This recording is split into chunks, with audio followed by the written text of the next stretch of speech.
Kung pag-uusapan ang pinakamahina na zodiac sign pagdating sa problema at mabibigat na pagsubok sa buhay, isa sa pinakamadalas mabanggit ay ang Pisces. Hindi dahil mahina sila bilang tao, kundi dahil sila ang pinakamalalim makaramdam at pinakamabilis masaktan. Ang Pisces ay iyong klase ng tao na kahit simpleng salita lang, dinadala nila sa puso.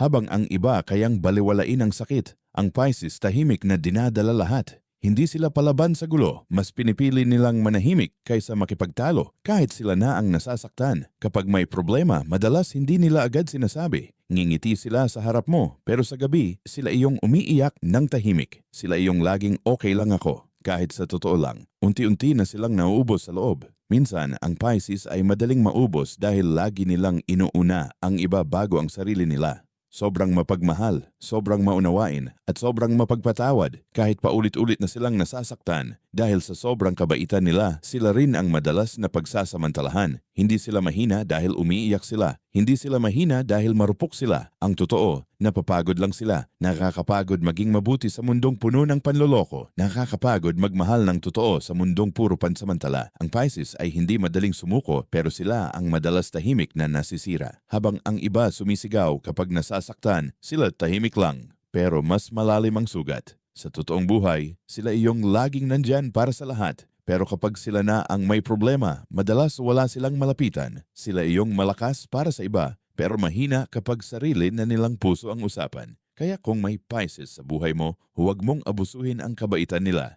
Dahil ang taong pinakatahimik magmahal, sila rin ang pinakamasakit mawalan. Minsan, ang pinakamahina ay hindi iyong madaling umiyak, kundi iyong araw-araw lumalaban habang unti-unting nadudurog sa loob.